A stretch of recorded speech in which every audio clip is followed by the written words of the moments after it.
Hey guys and girls, how y'all doing? Hey, let's talk about something crazy. No, not crazy. Wacky. Wacky worm fishing.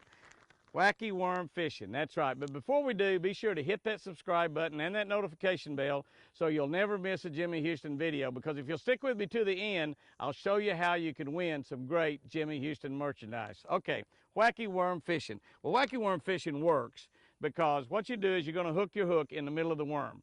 And so you got in the middle of the worm. What happens when you pull this worm? It will collapse. So in other words, as you pull it, it collapses like it's doing right here.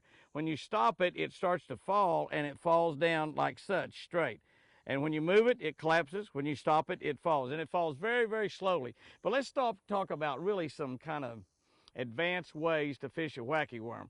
The way wacky worms started, and the way we started doing this is, let me just, let's see what we got right here.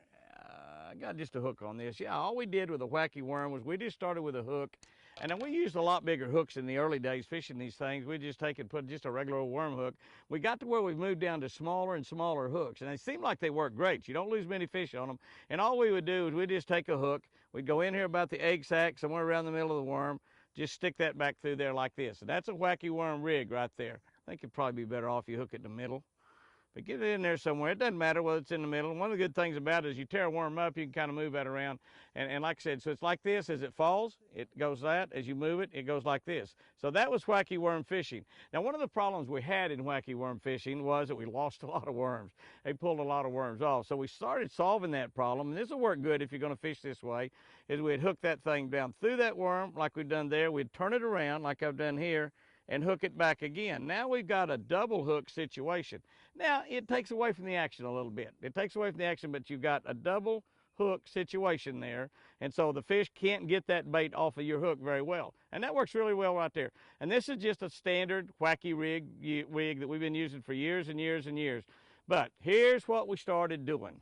We started putting, first of all, we started putting split rings. In other words, you just take a split ring, just like what you got on a spinnerbait blade, between the blade and the wire.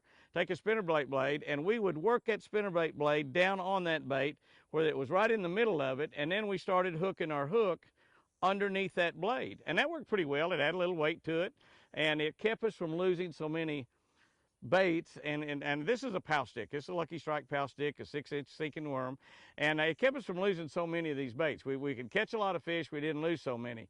But some guy come up with a bright idea. Let me just lay that down. Come up with a bright idea of taking the end of a ballpoint pen and putting little rubber O-rings, just little rubber O-rings like I've got right here, on that ballpoint pen. And then they would take and stick their worm down inside of that part of that ballpoint pen and come right over here. You see what I'm getting ready to do right now? Now, this is a rubber O-ring. And this is a tool you can actually buy at Bass Pro Shop right now. It's not, you don't have to make them out of a ballpoint pen, but you can. This is just the inside of a ballpoint pen. It's just what it looks like. This is the part down here. You just take them apart and use that part right there. But now this got a little screw in the end of it, so you can slip several of them on there, screw them back in, hold them, throw them in your tackle box, throw them in your glove box of your boat, whatever. And then you take this split ring, you work it right up here, and then you're going to come on here and boom. You're going to fasten it on there. Now, it's fastened wherever you want it. Now, you can slide it and move it down a little bit if you want. That's okay. Move it down wherever you want it. You know, wherever you want that thing. But now, here's the deal on this. When you're using this tool, where's my hook, guys? Wow, that worm tastes good. No wonder the fish eat it. That's a good tasting worm. Here's the deal on this, guys. All you're going to do is come in here and simply hook right down under that split ring, just barely into the worm. See what I've done right here? Barely into the worm.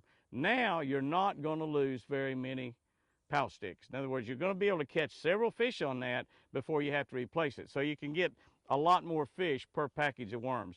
And that's a great situation right there. You do that and you're going to catch a lot more. Now, this right here, when you catch a fish or two, a lot of times it's going to tear it up. You can move it around, move it back and forth. You don't have to have it right in the middle, just wherever you want it right there, because the whole deal is a thing falling very, very slowly, and it collapses and opens up. Collapses and open up. That's the secret to being able to catch fish on this bait. It's really good early in the year before the fish go on the bed, but it's a great fall bait. And we're coming into fall fishing right now, and it works really, really good. But let's go into a little bit more advanced situations to fish this thing. Let's talk about something else you want to do here. This is something that a lot of the professional fishermen are doing nowadays that they really really won't tell you about. By the way, that's one of my new Blaze Series rod and reels. Y'all seen me talk about those before. That rod and reel is going to sell for less than $100. Trying to get a few of them in before Christmas so we can get out in people's hands, but they really won't be in the stores until 2020. But anyway, let's talk about something right here. This is right here is a Wacky hook that's got a weight on it. You see what it is right here? You can buy them at Bass Pro Shop. This particular one is a 3/32.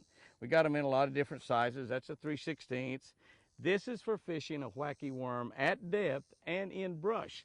The rig that I had rigged up there that I showed you a minute ago, that's going to hang up anytime you hit any brush. It's a great way to fish it, and it's a way that most people talk about fishing it. But if you want to go a little bit deeper, and you can go down a little tiny on these things. You see right here, it goes down to a 1/16 ounce. This is a 3/32, which is pretty small. And now what I do is I get me a little box like this. And if you'll notice this right here, it just says weedless Wacky worms on there. I give me a little box like this. You can buy these at Bass Pro for a couple of bucks. And I'll come in here and put some of my hooks in here. And you can see that that's one of those rigs I've got right there. That's just a little ball head jig with a little wire on it. There's one of them we were looking at right there. That's one of the Bass Pro Shop rigs right there. Again, that's just a little tiny hook with a little that's about a 3/16 right there, very tiny. Oh, by the way, here's another little weedless. This is one that you're going to use without a weight right here. This is a little small weedless. I don't want to drop that. This is a little tiny weedless Wacky worm hook, a very tiny weedless Wacky worm hook. It's got two little weed guards on the hook up there. Pretty expensive little hooks, to be honest with you. But let me tell you, you put that in 8-pounder's mouth, you're not going to lose him very often. Hard to believe, but you're not going to lose him very often.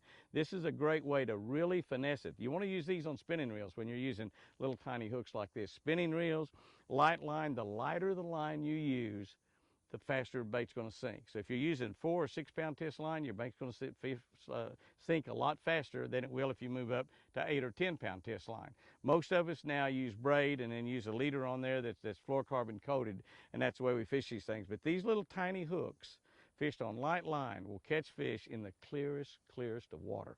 I mean, this is a dynamite situation. You got a little weed guard on there. Now, they will hang up occasionally. The hooks are absolutely razor sharp. The fish just touches it, and they're going to get caught. I'm trying to be really careful with it because I'll be having a little blood running around here in just a minute. But that's another great little weedless hook. Oh, did I drop it? Oh, I probably lost it if I dropped it. I thought I saw it land right there. Well, I don't know. It looks like that is a very expensive hook. Just what while I'm in here, I'm just going to get right off the subject for a second. I just happened to notice. You notice I've got some tube jig hooks in here. These are hooks that you get. These are Bass Pro tube jigs you put down inside of tubes. But here's something not many people know about. And this doesn't have anything to do with what we're talking about. It's just a little extra deal I want to throw in here. This is a trailer hook that goes on a frog. Yeah, that's right, like a rubber frog that you fish. It's got the 2 hooks on it. You fish on top of the water. Everybody's fishing all over the country in the summertime. This is a trailer hook that fits down over those 2 hooks. I don't have a frog with me right now. It fits down over those 2 hooks, and it gives you a trailer hook on a frog.